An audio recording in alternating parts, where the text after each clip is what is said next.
Hello, hello. Carolyn Williams with Heart Fellowship and Money Reverse. Wanted to give you a demo of using the spending plan worksheets that I provided to you as a part of this program. Now, the spending plan worksheets is going to be the biggest part of these sheets that I think you really need to get down. Once you get a good understanding of it, it's not going to be difficult. I'm going to walk through a few key things right here. Number one, I have on the screen here is the Money Reverse Spending Plan. We have Sam sample here. Sam is whose example we're using. So let me just scroll to the bottom so you can see the entirety of the sheets, and then I'm going to go back and then we're going to start at the top. So I'm scrolling to the bottom. Now we're at the bottom. The bottom line is what we're trying to get to is figure out if we're in a surplus or a deficit. It's just that simple. And this is on a monthly basis. So I'm scrolling back to the top and we will start by looking at first all of our income. This first column, take a look. Anytime you see the purple bar that's a little bit longer, this is a total line. If you put information in these light purple columns, it will automatically total to this total line. As a matter of fact, right here at commissions, I'm just going to put a $100 there. Just type it in, and we went from $31.66 to $32.66 just by adding that $100 there. Same thing about taking it out. So again, these are the top lines. Do not enter anything in the deep color purple lines. They will be calculated for you. So here on the net monthly income, this is the income that you get on your check, not your gross in which taxes are taken out. Let's just talk about the money that you're managing. So let's make this what you actually take home. So put that here and put any other income sources that you have. And remember, this is all Excel. So if you don't have business income, just go here, just delete that category. And you may have something else that is, Social Security benefits, Just type it in. It's just Excel. And then you put your Social Security benefits there. So I'm just making it up just to show you some examples. Now this is the income. Now the income less the category 1, which is tithing and giving. And remember, we're talking about all of this on a monthly basis. So again, the first deduction is going to be your giving. What happens automatically is 10% is taken from the total of your net income, 3,466.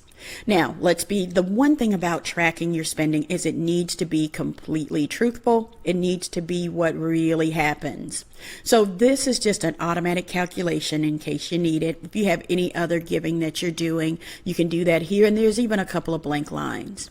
But what happens if you're not giving a total of 10%? I want you to be completely truthful. If you say, Carolyn, I'm really only giving, $200 a month. So I'm going to say, correction. I'm going to say, I'm going to actually call it tithing shortage, just to be truthful. And you can go over here and you can put a negative number here. So you can say, I can put a negative 146. And when you do that, it goes and it shows that your total is $200.60. So again, just know it is just Excel. You can put negative numbers in here as well when you have calculations and things like this. So you got your tithing and giving. Again, put everything in the light purple columns and it totals right here. And then category 2. And let me go back. Everything about the spending plan is taking everything that you spend in your household and putting it in a category so that we can look at it, compare it, and actually group things together. And that's going to be very helpful going forward. The next category is other deductions. So if you have anything else that's coming out of the money that you receive, you would put that right here. So again, if you have nothing there, nothing else to deduct, let's look at Sam samples. His net spendable income monthly is $3,265.40. This is how much money that Sam sample has to manipulate every month. It's not necessarily a salary because again, this starting out is the money that you bring home. And then add any other income that you have. So this is the income portion. So we're going to scroll down. Now that we got the income, the next portion is the monthly living expenses. So monthly living expenses right here. Again, we have multiple categories here. I'm going to run through the categories first. We got category 3, housing. What housing is, we actually went through this in the teaching, so I'm not going to go through a lot of detail, but I'm just going to show you what the categories are.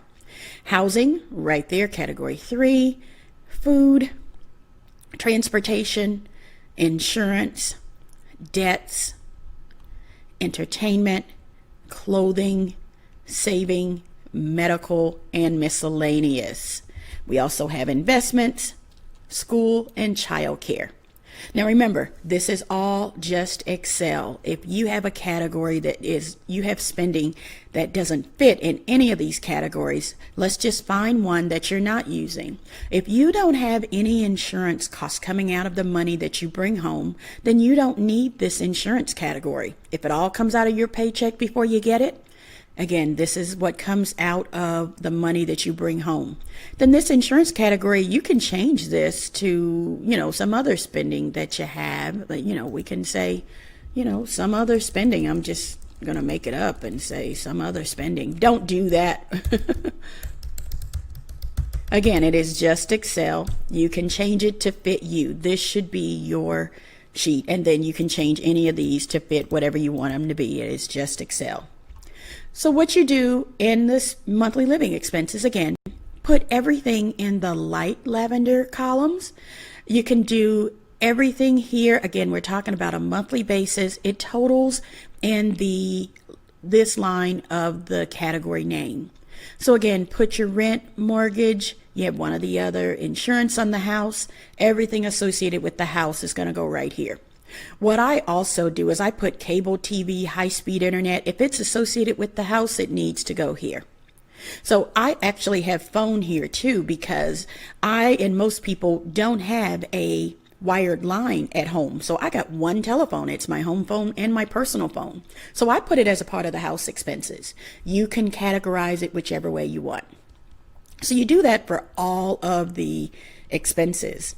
And then when you total them all up, you get to the bottom, and that's where you see income versus living expenses. The total spendable income, $3265.40, less the living expenses, $2,900.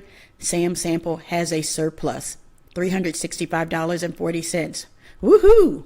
So Sam is not planning to spend everything that he makes, and this is the goal for everyone. In the name of Jesus, you want to live in a surplus. If you find that you're living in a deficit, suppose we also have an other expense here of, $400. $400. What happens is when you're living in a deficit, I want you to go back and I need you to adjust your spending in some way so that this is at least zero. You do not want to live in a deficit. That means making decisions right now about how you're going to spend. Not when the opportunity comes up. You make the decisions right now.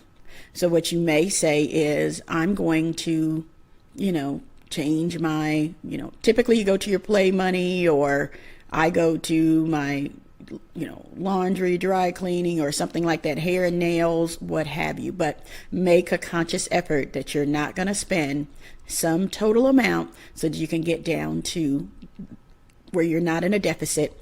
Or the other option is that you need to have more income. That's just all it is to it. When you're living in a deficit, that means you're living a lifestyle that you are out of season with. Your lifestyle is not aligned with your income. So we need to make some adjustment. Now let's take a look here. Look this side over here, expenditure planning. I love this part. What we do when we look at each one of these expenses, let's take this cable TV expense right here, $110. If you know that that is due on, the 5th of every month, I'm assuming that this comes out of paycheck 1 if it's due on the 5th. So you can kind of plan which paycheck. The only question you answer is right here in the light purple, and it says which paycheck. So by each expense, you go right over here and you enter the paycheck number. Let's assume that's paycheck 1. When you put that 1 there, It totals in the paycheck one column, and then at the end you can see everything that's scheduled to come out of paycheck one. I'm going to scroll to the bottom and show you.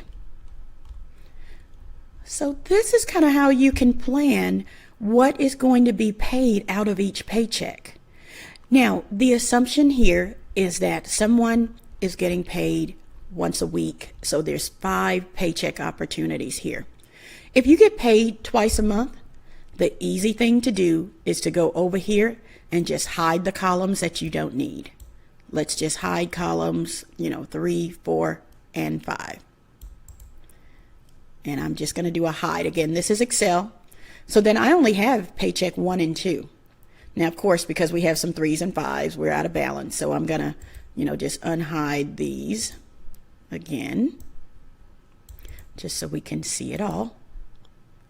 Now, what I want you to also note over here is anytime that there is a variance, which means if you see something in this column, that means you have an expense over here that doesn't have a paycheck assigned to it.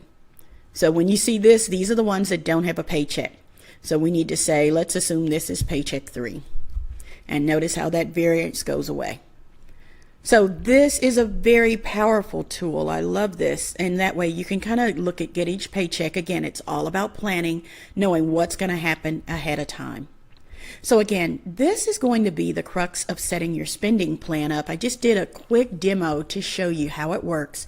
A couple of key things.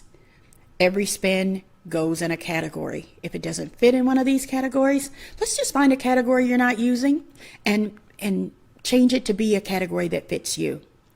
And number 2, I want you to make sure that you're living in a surplus.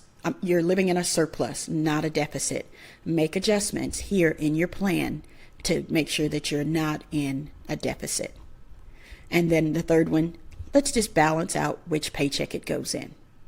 Again, it is all about planning, put everything in a category, and you are on your way to having a spending plan that is going to help guide you in your monthly spending.